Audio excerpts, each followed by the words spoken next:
The scanner flashes green for the 81st time after my guest list ends. On my tablet, the approved count stays frozen at 140. Above it, the live entry count turns red and climbs to 221. Cal. I catch his sleeve before he reaches the front doors. These people aren't on Leiden's list. We are already over occupancy for the reception layout. Outside, a line of strangers curves past the loading dock. Cal glances at my screen, then at Simone Vale, Leiden Hospitality's external client director. "Mara, you're being difficult." He says it with an indulgent smile loud enough for everyone near the entrance. "I'm asking where 80 extra guests came from. And I'm asking you to manage the event." He waves me aside and opens both glass doors. I turn to Simone. "Would you mind watching the entrance while I check something?" She studies me, then steps beside the scanner station. Together we watch every unapproved arrival pass beneath the brass arch. Green, green, green. The entry scan counts them all. What I don't understand yet is why my uncle needs me to doubt what I can see. A man in a camel coat hands his phone to Lena Ortiz, our security supervisor. His invitation won't load. Lena scans a cobalt wristband instead, and his name appears on my tablet with a small gray tag. General admission. Bellwether events don't have general admission. "Where did you get that band?" I ask. The man points over his shoulder. "Guy at the curb. Nice setup, by the way." He walks inside before I can stop him. Behind him comes a woman wearing enough emerald silk to upholster a sofa, then two men comparing golf courses, then a smiling couple who ask where the bourbon tasting is. There is no bourbon tasting. There is, however, an 18-year single malt intended as a controlled pairing for Leiden's senior development team. I look through the glass toward the bar and see a server pouring it into 4 tumblers for people I have never seen before. "Hold here," I tell Lena. Her eyebrows rise. "Your manager just told us to keep scanning." The room is set for 140. "You want me to close the doors?" I look at Cal. He is 10 feet away, shaking hands with a broad man whose silver lapel pin bears the compass logo of the Mid-Atlantic Commercial Builders Consortium. Cal's smile is unmistakable. It is the smile he uses when he already considers the sale his. "No," I say. "Not yet. Slow the line. 1 scanner." Lena powers down the second handheld without making a show of it. Bellwether Stone's showroom occupies an old rail freight depot outside Philadelphia. All soot-dark brick, exposed beams and slabs of marble displayed like enormous books standing open. During business hours, it smells faintly of wet limestone and burnt coffee. Tonight, orange light washes the brick. A jazz trio plays near the terrazzo samples, and smoked trout on rye circulates beneath 3 copper pendant lights that cost more than my car. For 10 weeks, I have known where every chair, bottle, cable, serving tray, emergency exit, and vegetarian canapé would be.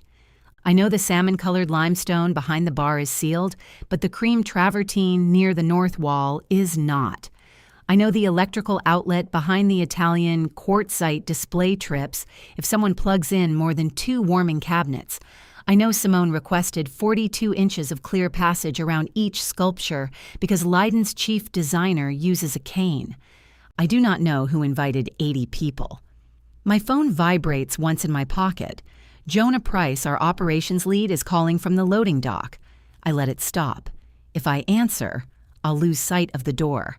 And suddenly, keeping my eyes on Cal feels more important than anything else in the room. Simone folds her arms. She is wearing a navy suit with no visible logo and tiny gold hoops that do not move when she turns her head. "Do you recognize them?" I ask. "Some. Builders Consortium." Her voice is calm. "They weren't included in the final approval." "No. How many are there?" I angle the tablet toward her. 80 so far. The live count changes to 222. 81, she says. Cal looks back at us. His smile tightens for half a second. That is when I know the surprise is mine, not his. The catering captain finds me near the coat room 7 minutes later. Priya Shah is 5 feet tall, terrifyingly efficient, and currently holding an empty tray as if she might use it to discipline someone. "Your extra guests are eating the planned second hour," she says. "How long until we run out?" "Of what?" "Everything. 26 minutes on hot food, maybe 40 on cold. Wine is moving faster than food. Your single malt is being treated like iced tea." I check the time, 6:43. Leiden's managing director is supposed to make a toast at 7:15, followed by the chef demonstration at 7:30. The reception runs until 9. "Can you convert the past menu into stations? If you want it to look like a bus terminal, I want it to look deliberate. Then give me tables in 15 minutes. I point toward the sample library. Use the walnut work table. Cover it with the charcoal linen from backup. Move the stone samples to Conference B. The library is your coat room. It was my coat room. Priya's mouth twitches. There she is. I need half the cold food held until 7:30. Smaller portions on the rest. Can your kitchen stretch the mushroom tart filling? With what? Those rosemary flatbreads we cut from the menu. You rejected those. I was wrong. Tonight they're rustic. She almost smiles, then disappears through the service corridor. I find Jonah on the loading dock beside 6 cases of sparkling water and a florist's empty buckets. He has his tie tucked between 2 shirt buttons, which makes him look like a tired magician. "Why didn't you answer?" he asks. "Because apparently we're hosting a second event." I noticed when some guy asked me which hotel group I was with. "Can you get food from Maribel's?" "At this hour?" "Call Luis directly. Tell him I need 80 empanadas, 2 full trays of roasted vegetables, and every baguette he can spare." "He'll charge us like we've kidnapped his mother. Tell him we'll pick up." "With what vehicle?" I hold out the keys to my hatchback. Jonah stares at them. "That car makes a noise when it turns left. It only makes the noise when it turns left sharply." Comforting. I write the order on the receiving clipboard clipped beside the dock door. The board is scarred along the edges, the metal clip tarnished from years of damp fingers. It belonged to Walter, Bellwether's warehouse manager, before the company moved most receiving to a distribution center.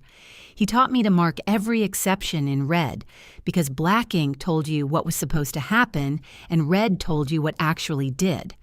I pull the grease pencil from its loop and write, 6:47, emergency food order, 81 unapproved arrivals. Jonah looks over my shoulder. "You and that red pencil."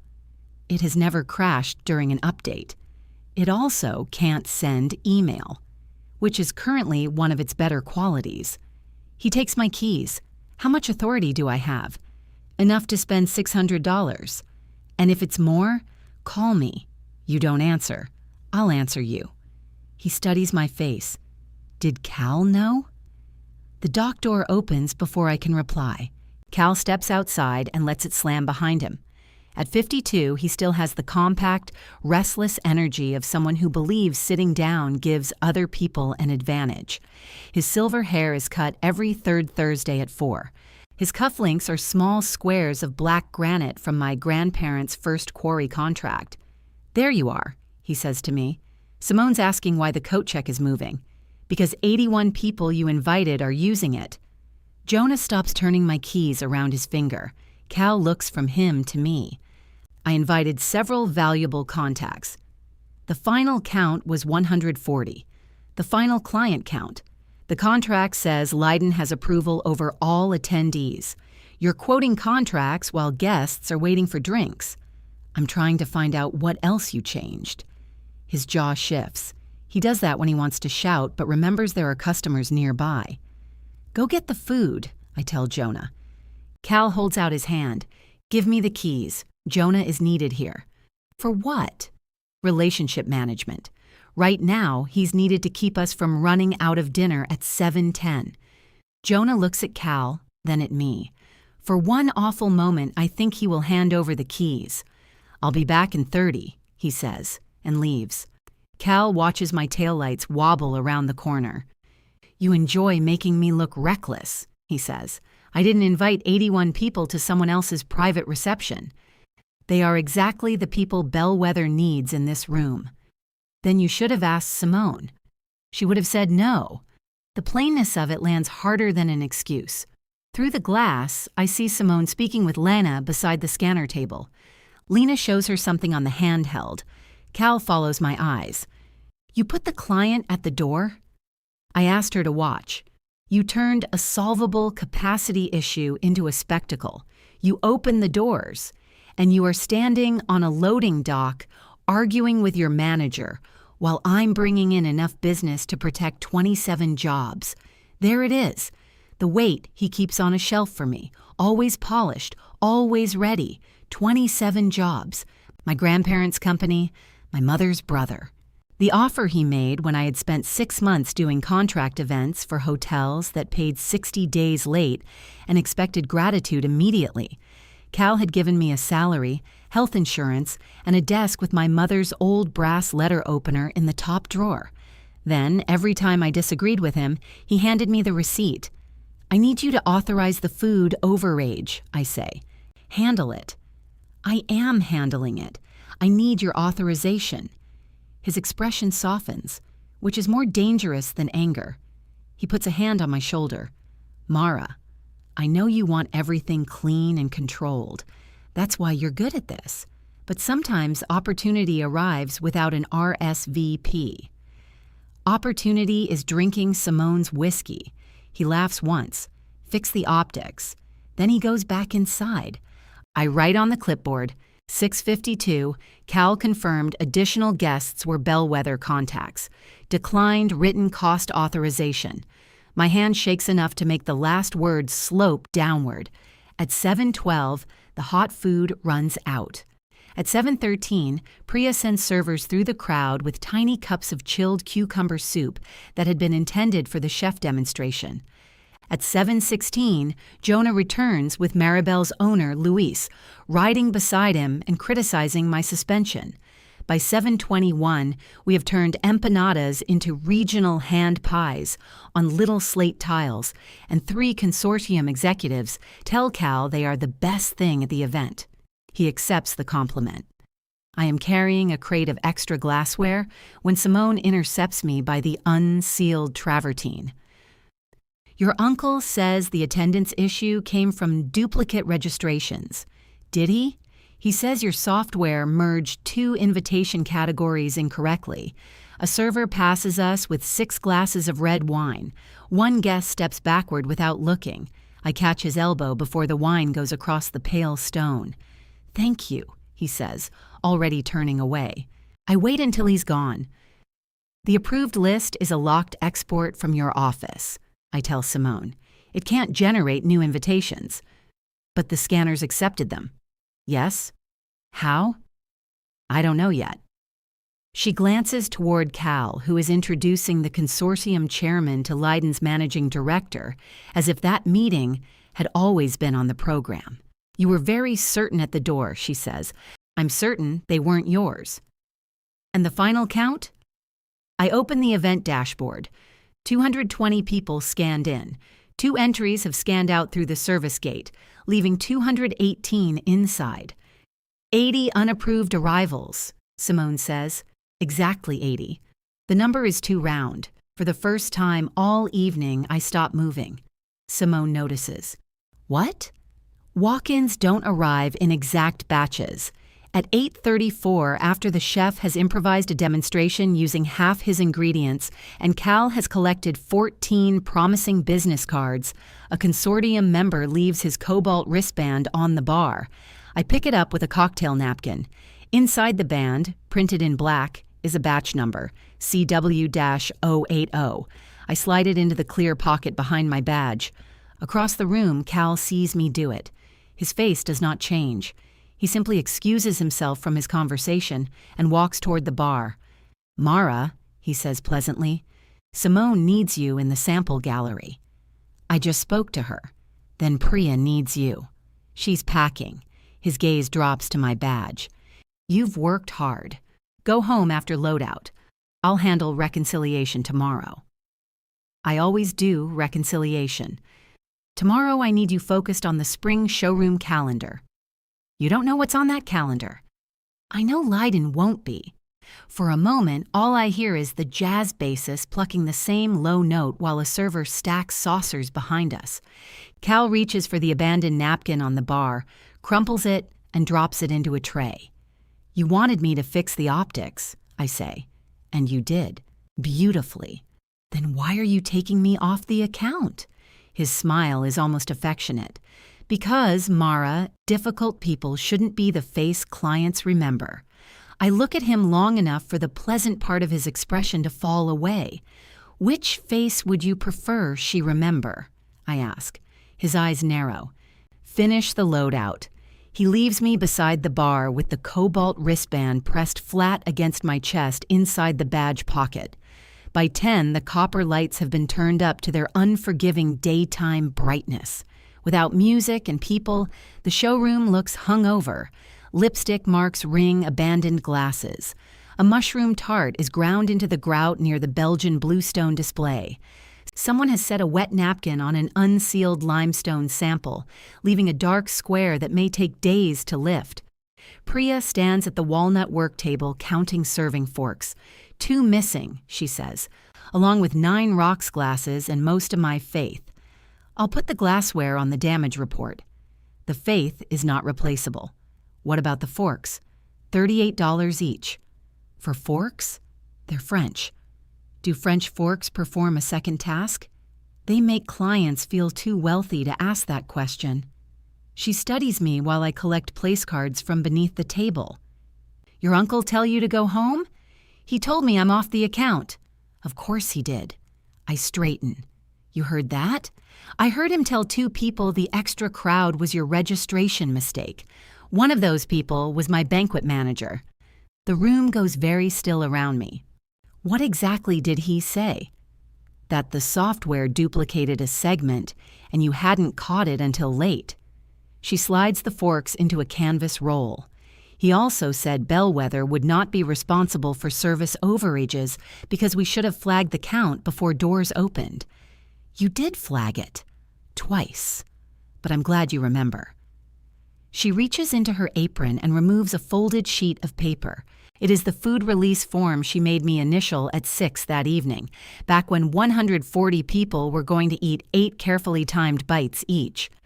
Beneath the original quantities, she has written the depleted times and emergency substitutions. I prefer my arguments itemized, she says. I take a picture, then hand it back. Keep the original. I plan to. That stings for reasons I cannot explain. Priya does not distrust me. She understands that by morning I may no longer control anything with Bellwether's letterhead on it. Lena is coiling a velvet rope near the entrance. The scanner station has been cleared, but one handheld still rests in its charging cradle. Can I export tonight's access log? I ask. She glances toward Cal's dark office on the mezzanine. He already asked me to. When? 8:45. Told me to remove duplicate entries first. There weren't duplicate entries. That's what I told him. And he said sometimes the client-facing version needs to be cleaner than the technical version. She says it in a decent imitation of Cal's warm executive voice. Did you clean it? I'm a security contractor, Mara.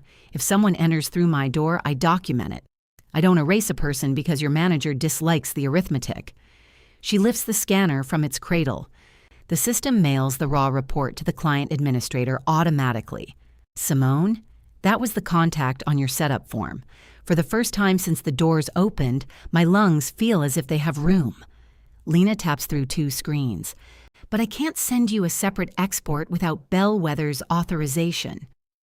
I understand. I can include you on my incident report. What incident? She looks at the dark square on the travertine. Temporary suspension of one entry lane due to occupancy concerns. That is not what I called it at the time. It is also completely accurate. Include Cal, I say. I always include the site manager. And Simone. She was present. Lena slips the handheld into a locked case. You should take that thing off before you forget it's there. My hand goes to my badge, the wristband. I remove it and photograph both sides beside the event date printed on my run sheet. Then I place it in a small plastic bag from the supply cabinet and tuck it into the zippered inner pocket of my tote. At 11:20, Simone walks back into the showroom wearing a camel coat over her navy suit. I thought she left with Leiden's managing director an hour ago. You're still here, I say. So are you. Loadout. Forgotten phone. She holds it up, though I cannot tell whether it was truly forgotten. Cal says you're moving to other accounts. Apparently. Do you want to tell me why? The sensible answer is no. She is the client, and my manager has just accused me of making an 80% error.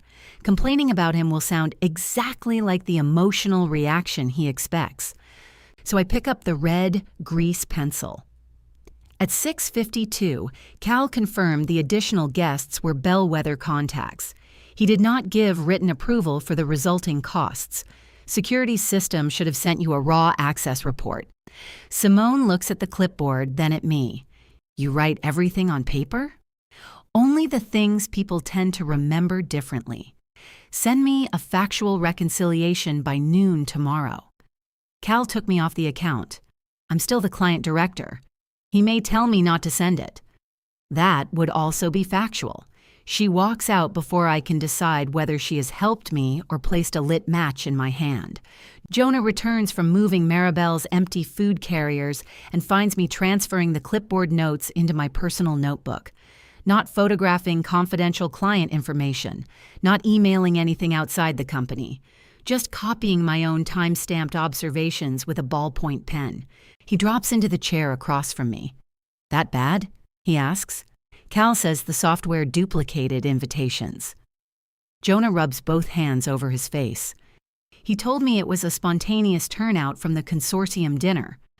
What consortium dinner? Apparently, they had a program at the Radisson and finished early. The Radisson is 12 miles away. I didn't say it was a persuasive explanation. I show him the photograph of the wristband batch number. He enlarges it with 2 fingers. CW-080, exactly 80 bands. Could be the manufacturer's pack size. Could be. He hands back my phone. What do you want me to do? Tell me if you knew. His head comes up. Before tonight, I say. Did you know Cal was bringing them? No. The answer is immediate. The herd arrives afterward. He leans forward, elbows on his knees. I knew he was chasing the consortium. I knew he offered their chairman a private tour. 1 man, maybe 3 if he brought colleagues. I did not know he invited a busload. There was no bus. Figure of speech. Most drove. 4 used ride shares. Lena's report will show the arrival pattern. Jonah stares at me. That right there. What? You're doing it. Doing what? Building the case before anybody has said there's a case. Cal has already said I caused this. He says a lot of things at midnight. He says them at breakfast, too. Jonah stands and paces to the doorway. He has worked for Bellwether 11 years, longer than I have, long enough to have opinions about which delivery drivers will lie and which quartz vendors will apologize before lying. Cal brought him out of the warehouse and taught him commercial estimating. Gratitude is not a chain unique to me. Give him 1 night, Jonah says. To do what? Come down from the sale. Realize he pushed too far. And if he doesn't, he looks at the clipboard. Then keep your red pencil sharp. At 7:08 the next morning, Cal sends an all-staff email titled Lydon Reception Success. There are 12 photographs. Cal beside the consortium chairman. Cal beside Leiden's managing director.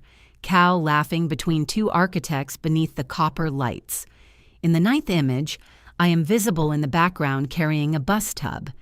The email praises the sales team for turning unexpected attendance into exceptional exposure.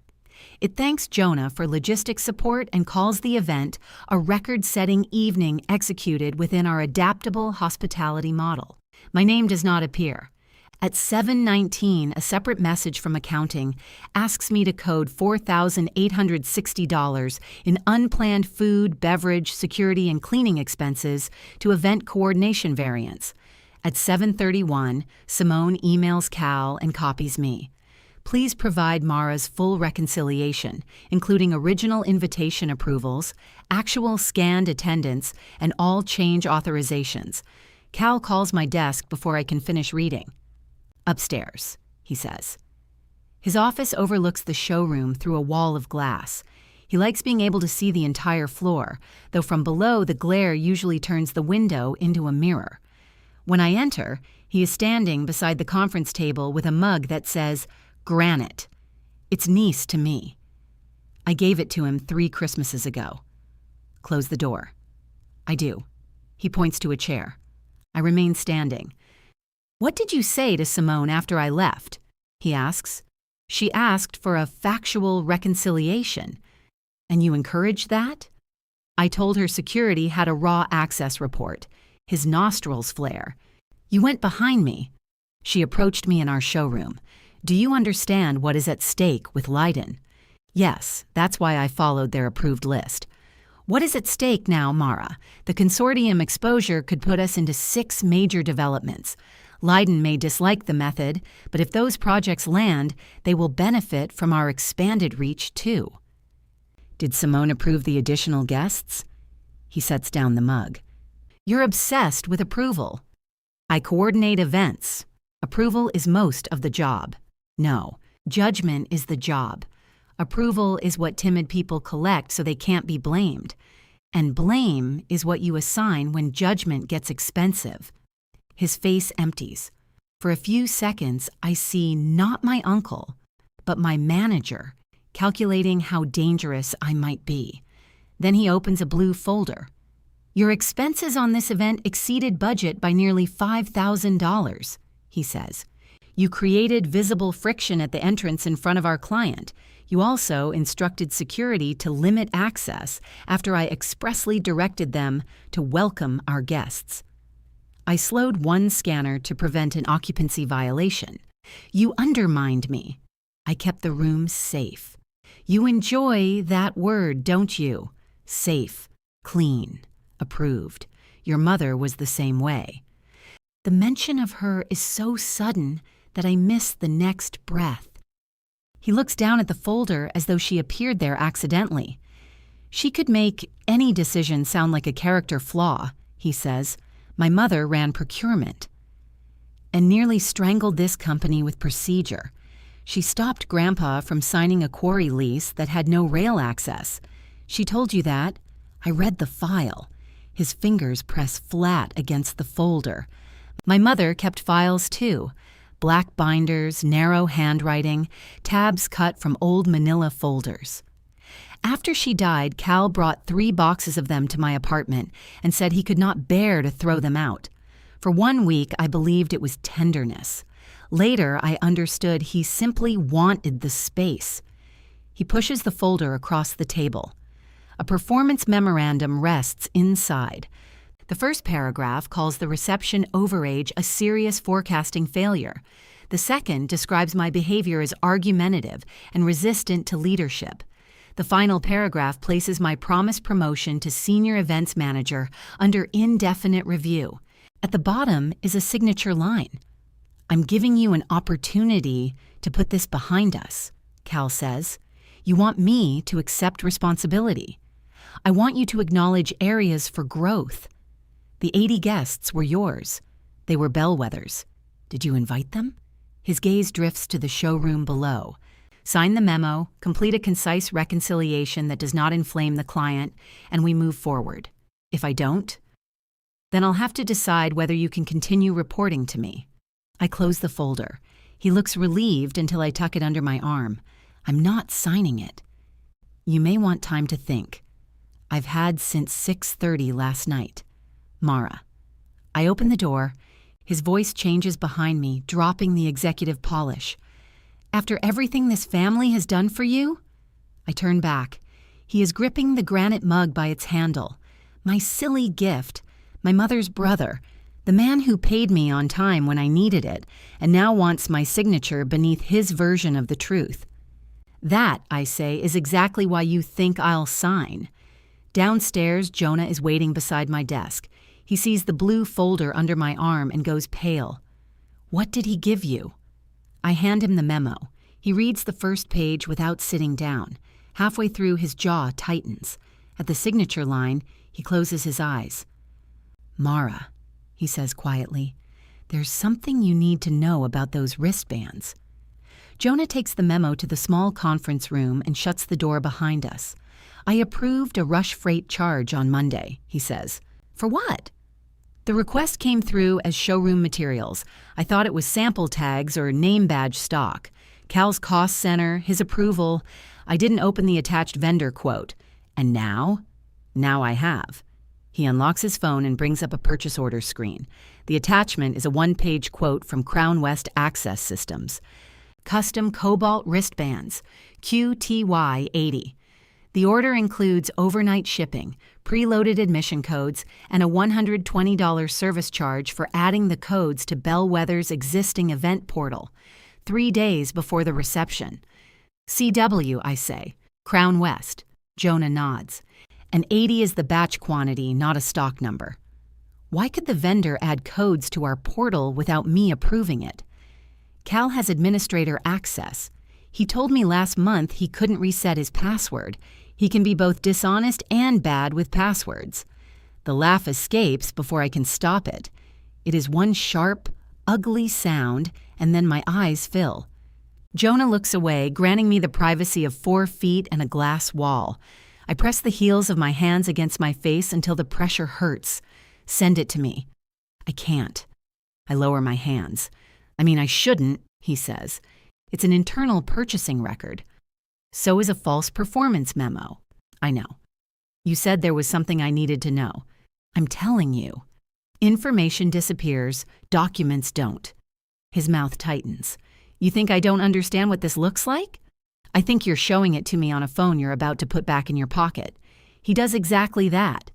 For 11 years, Jonah has been the person people call when a truck is stuck under a low bridge, a stone slab arrives cracked, or the showroom heating fails during an ice storm. He solves the problem first and worries about whose feelings got bruised afterward. Watching him hesitate frightens me more than Cal's memo. "What did he offer you?" I ask. "Nothing." "Not yet." His silence answers. I open the blue folder and slide the performance memo across the table. "I'm going to give this back unsigned." I figured. Simone requested a reconciliation by noon. I'm sending a complete one. "Mara, wait. If you want to stay out of it, stay out. But don't bring me proof and then ask me to pretend I didn't see it." "That isn't what I'm asking."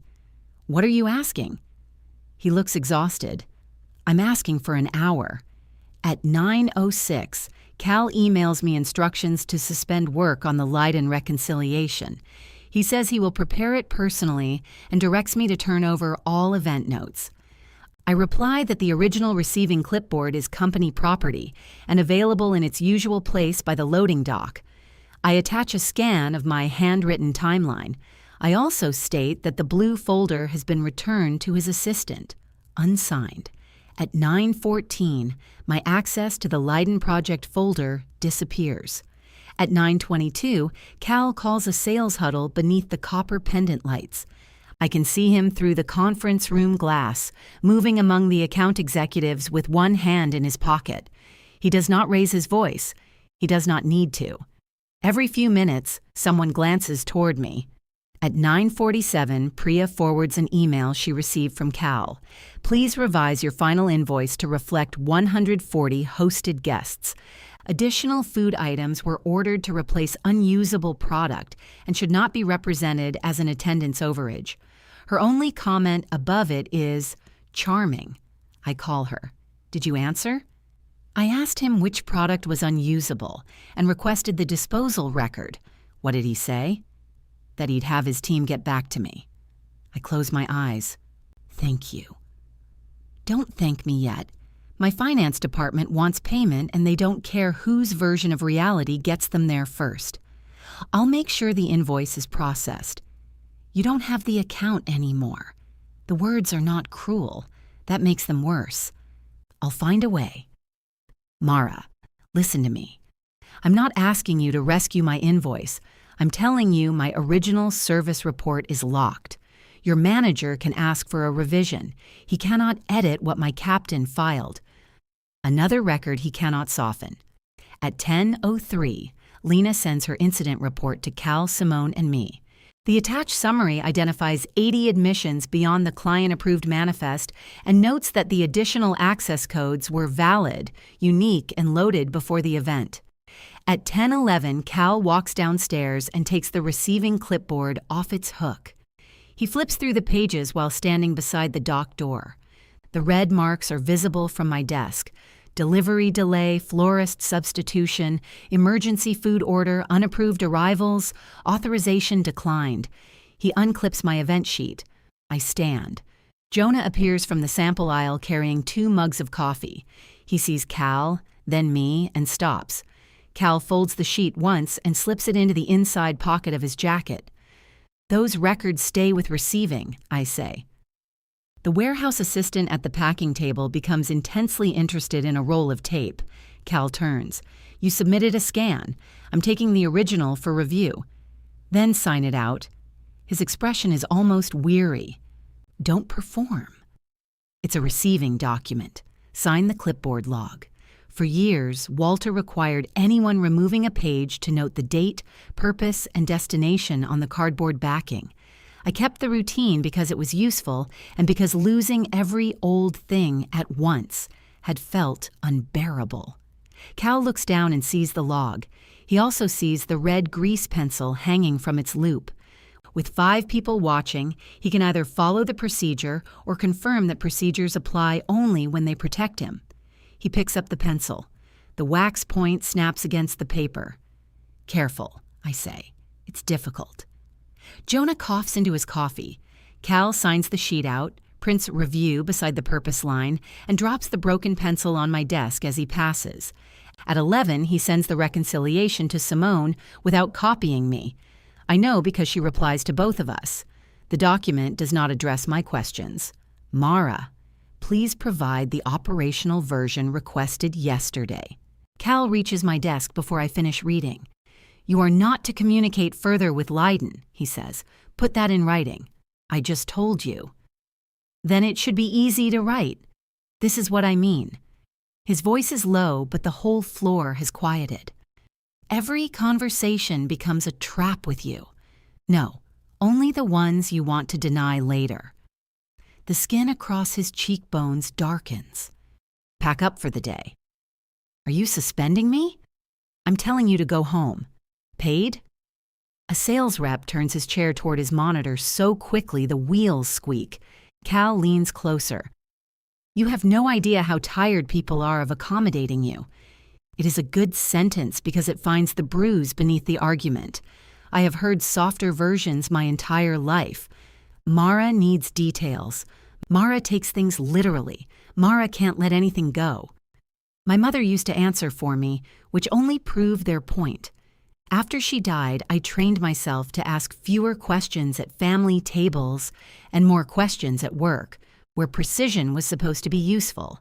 Apparently, usefulness has an occupancy limit. "Paid?" I ask again. "Yes." "I'll need that in writing, too." He walks away. Jonah waits until the front door closes behind me before calling. "You couldn't give me 1 hour?" he asks. "You took 2. I was getting the original purchase record. I stopped beside my car. "You have it?" I printed it before Cal changed the permissions. "Send me a scan." A pause. "He offered me commercial operations director," Jonah says. There it is. The loading dock smells like diesel and wet cardboard. A truck backs toward the bay with a rhythmic warning beep. "Congratulations," I say. "Don't do that." "Do what?" "Make it sound like I accepted." "Did you?" He said the title was overdue. More money, direct reports, a seat in quarterly planning. And what did he want? He wanted me to confirm that the consortium guests arrived without notice. He wants you to say he didn't invite them. He didn't use those words. He doesn't have to. Jonah exhales. I asked for the offer in writing. Despite everything, I smile. And? He said I was becoming procedural. Terrible condition. I've heard it runs in offices. I downloaded the purchase order while he was drafting it. My smile disappears. Email it to Simone, I say. No. Jonah. I'll give it to you, and you can decide what to do with it. Why? Because this is your fight. It became yours when he offered to buy your memory. That's not fair. No, it isn't. He goes quiet. I can picture him in the operations office, looking through the interior window at Cal's mezzanine. Jonah has a mortgage, an expensive devotion to restoring motorcycles, and a father in assisted living, whose monthly bill he once described as a second mortgage with worse carpeting. A promotion would change the pressure in his life. Cal knows that. Cal knows where every person bends. I'm sorry, I say. Are you? Yes. I'm still not signing. I didn't ask you to. You asked me to give him time. I thought he might correct it. He used the time to write you an offer. Jonah lets out a breath that is almost a laugh. I'll send you the file. The purchase order arrives while I'm sitting in my car. A minute later, a second email arrives from Cal confirming that I've been placed on paid administrative leave pending review of my conduct at the Leiden reception. I forward that email to my personal account. I do not forward the purchase order.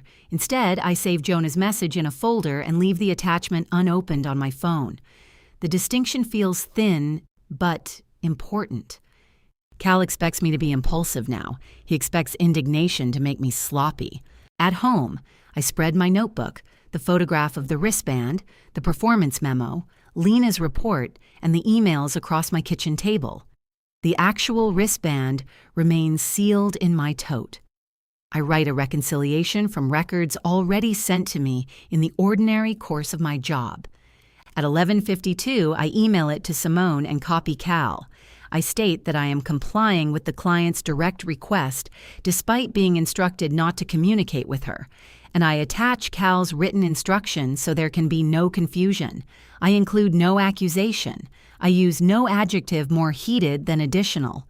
At noon, Simone replies, "Received." Cal does not reply at all. My Aunt Elaine calls at 4 and asks me to come for dinner. Tonight? We're having pot roast. That doesn't answer the question. It's already in the oven, Mara. Elaine believes any conflict can be contained if people sit down near enough to a serving dish. I know Cal has talked to her. I also know refusing will become evidence that I am dividing the family. At 6:30, I walk into their dining room and see my performance memo beside Cal's plate. Elaine follows my gaze. We should be able to discuss work as adults. Then why is my confidential personnel document on the table? Cal pours red wine into 3 glasses. You made it a family matter. I did. You invoked your mother in my office. He says it so calmly that for 1 second, I wonder if I imagined the conversation. Elaine touches the serving spoon. Your uncle said you're jeopardizing an important account over a misunderstanding. He invited 80 people to Leiden's reception without approval. He was trying to bring in business. And he blamed me. Cal sets down the bottle. I documented your performance. You manufactured my failure before the event began. Elaine winces. That language? What language would make it prettier? Mara, he gave you this position when you needed it. He stood by your mother through everything. Why would you embarrass him in front of a client? The pot roast steams between us. Beside the salt cellar sits a chipped blue bowl that belonged to my grandmother. Ordinary family objects recruited as witnesses. Did he tell you I kept the event from exceeding capacity? I ask. He said you made a scene at the entrance. Did he tell you security counted exactly 80 unapproved arrivals? He said there were duplicate registrations. Did he tell you he ordered 80 wristbands 3 days before? Cal's knife stops against his plate. Elaine turns toward him. He recovers quickly. Promotional inventory. Preloaded with admission codes. You accessed a restricted purchasing file while on leave. No, it is the truth. Cal looks almost disappointed. Elaine's voice softens. Can't you both just correct the paperwork and move on? No, I say. She looks at me as if I have refused to help carry something heavy.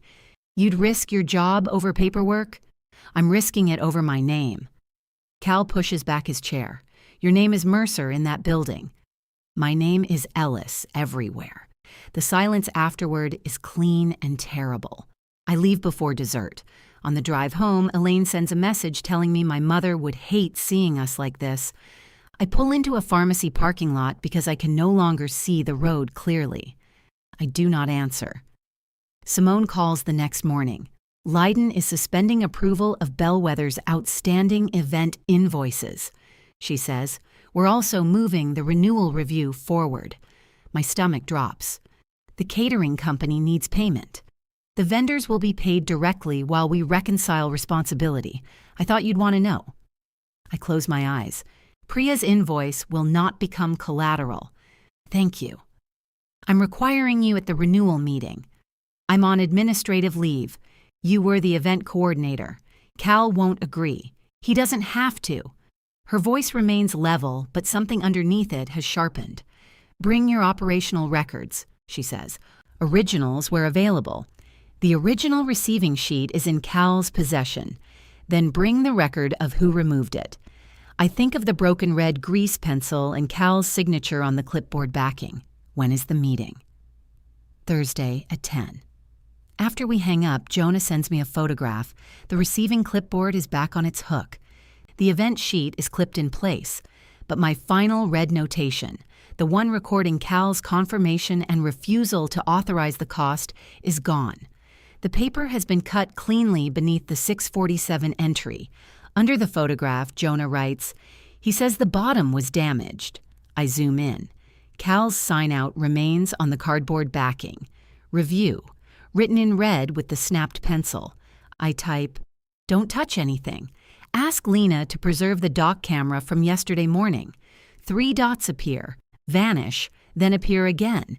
He already asked her to clean up duplicates. A second message follows. She told him no. I send Jonah one more message. Photograph every page still on the clipboard, then put it back exactly where it was. His answer comes immediately. Already did. For the rest of the day, I resist the urge to call anyone. Simone asked for operational records, not a campaign. I print the emails in chronological order, including the one Cal sent at 9:06 telling me to stop the reconciliation and the one placing me on leave. I print the photograph of the wristband beside the event run sheet. I add Priya's original service report and Lena's incident summary. Jonah brings the purchase order to my apartment after work. He remains in the hallway holding a manila envelope. You can come in, I say. I don't want your neighbors remembering I was here. Jonah, my neighbor, thinks the recycling truck is monitoring his sleep cycle. Then he's exactly who Cal will interview. I take the envelope. Inside is the Crown West purchase order, the vendor quote, and a system audit showing that Cal approved both the charge and the admission code upload. Jonah has initialed the freight line. I should have opened the attachment, he says. It was coded as showroom materials. I still approved it. Do you want me to leave your copy out? No. He looks offended. I want you to understand why my name is there. I do. You think I'm protecting myself. I think you should. That's not the same thing. It is when the truth protects you. He looks past me into the apartment. My kitchen table is covered in stacks separated with sticky notes. At the center lies the performance memo.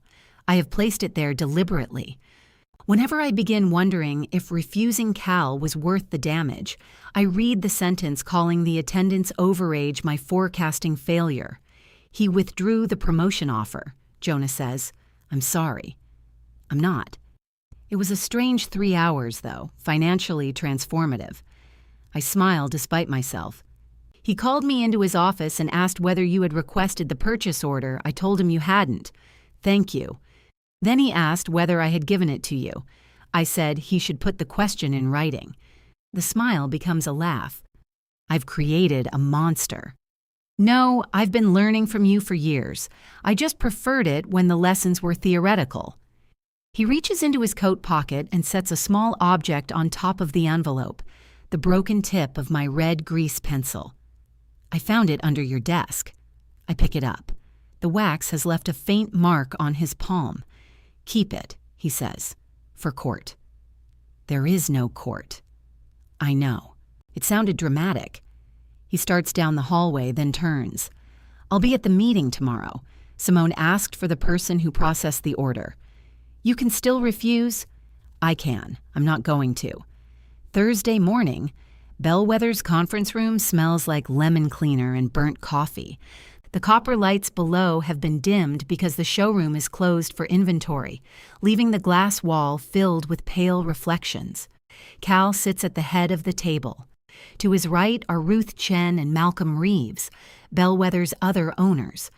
Ruth manages finance from the distribution center and visits the showroom twice a month with a calculator she still uses even when a spreadsheet is open. Malcolm runs supplier relationships and has spent most of the past year traveling between quarries. Cal oversees sales in the showroom, which means most people in this building experience him as the company itself. He's chosen the navy suit he wears for difficult clients. The performance memo is nowhere in sight. Simone sits opposite him with a narrow binder. Jonah takes the chair beside me.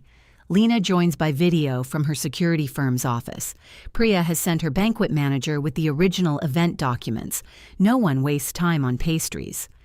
Simone places a one-page attendee report in the center of the table. Leiden approved 140 guests, she says. 220 unique admission codes were scanned at Bellwether's entrance. Cal folds his hands. As I explained in my reconciliation, the system accepted duplicate registrations associated with a broader prospect campaign. That was a technical error. Lena's voice comes through the speaker. They were not duplicate registrations. Cal turns toward the screen. I appreciate your perspective. It's not a perspective. Every code was unique. Every code registered a physical scan. I had 2 officers at the entrance. The codes may have been unique, but some guests could have carried more than one. They didn't, Simone says. I watched. Cal's hands separate. That small movement tells me he forgot she had been at the scanner. I'm not disputing that attendance exceeded the original estimate, he says. The evening created unexpected interest, and my team made a judgment call to welcome valuable industry contacts. Your team? Ruth asks. Cal glances at her. Sales. Which sales employee authorized the invitations? This is becoming unnecessarily forensic. Ruth opens her calculator cover. She does not touch the buttons. We have almost $5,000 in disputed expenses and a client withholding event approvals. I think forensic is appropriate. Cal looks at me for the first time. Mara became concerned with the count and slowed entry without consulting me. Once that happened, I stepped in to keep the reception from becoming visibly inhospitable. I consulted you at the door, I say, after you had already created confusion. I showed you the count. You called me difficult and opened both doors. Malcolm shifts in his chair. Cal's gaze hardens, but Simone speaks before he can. I heard that exchange, she says. I also stood beside Mara while the remaining guests entered. She opens her binder and removes the Crown West quote. Cal looks at Jonah. Jonah does not look away. 80 cobalt wristbands, Simone says, ordered 3 days before the reception. 80 admission codes loaded into Bellwether's portal under the general admission category. Who requested them? Cal leans back. I authorized promotional wristbands for the consortium. For use at Leiden's private event? For a potential networking opportunity. Did you invite the consortium members? I spoke with their chairman. That wasn't my question. His smile appears, but there is no warmth in it. Simone, you know how commercial development works. Their program ended earlier than expected. I saw a rare chance to put our organizations in the same room. And you invited them? I extended an informal welcome to 80 people. The consortium distributed it more broadly than I anticipated. Then why did you order exactly 80 access bands? Silence gathers slowly, not dramatically. The ventilation system hums. Someone in the warehouse rolls a cart over a metal threshold. Cal reaches for his coffee and discovers the cup is empty. I admitted the additional guests, he says. Yes. Without Leiden's approval, I believe the business value justified flexibility. Simone leaves the question open between them. Cal finally says, yes, without prior approval. There it is. Not a misunderstanding. Not duplicated registrations. Not my failure to forecast people he had equipped to enter.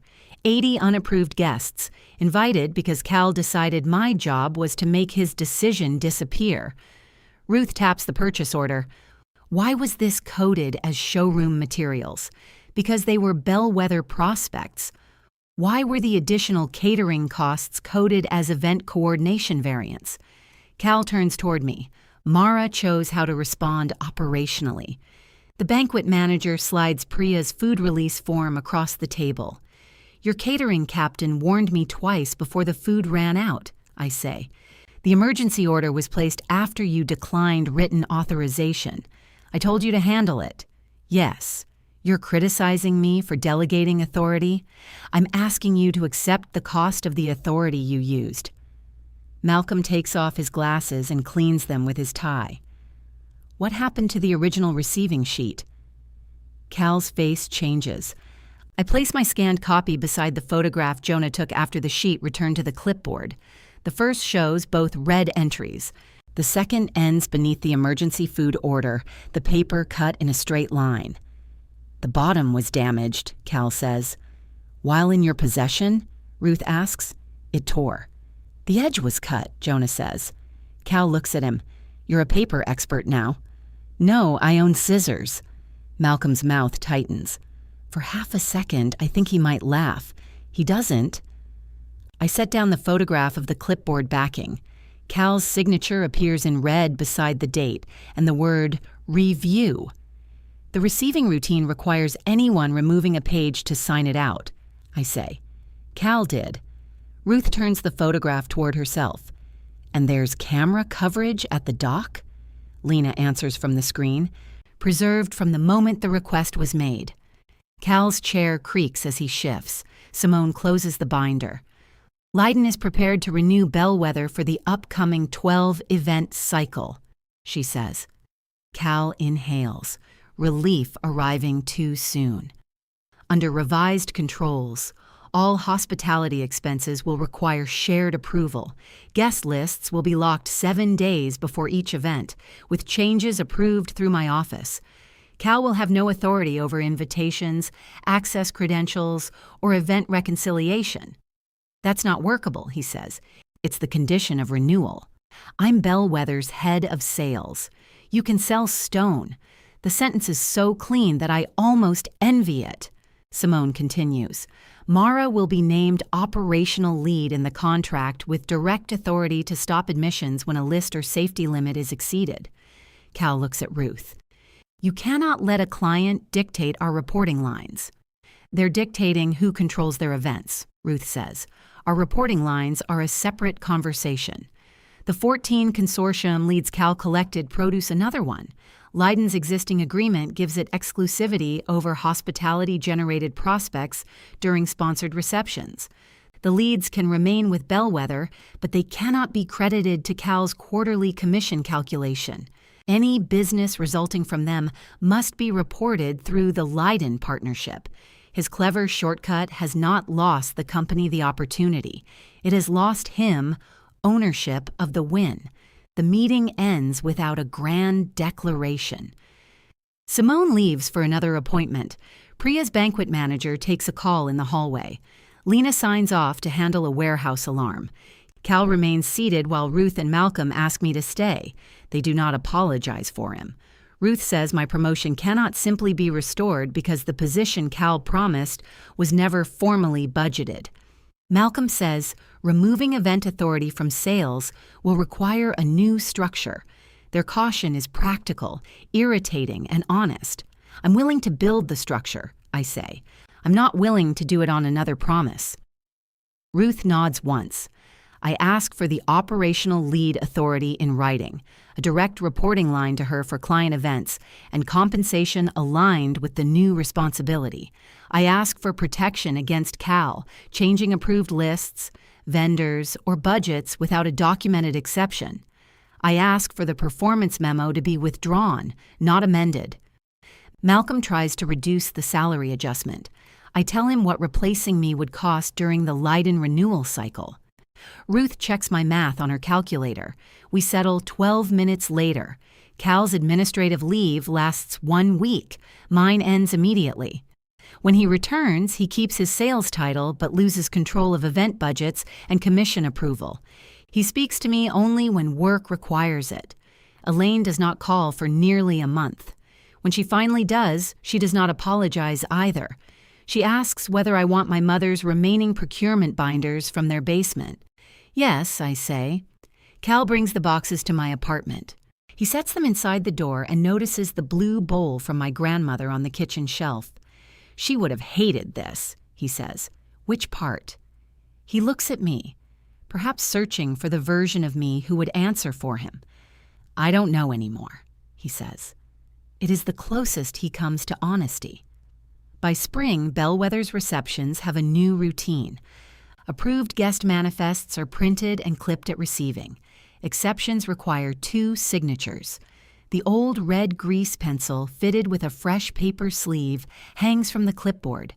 At 6:15 on the night of our next Leiden event, Cal approaches the entrance with 2 developers I recognize from the consortium. He nods toward the doors. They're with me. I hold up the clipboard. For a moment, neither of us moves. Then Cal takes the red pencil, signs the authorization line, and hands it back. I check Simone's approval, add 2 guest codes, and step to the scanner. The brass arch flashes green twice. Then I open the doors.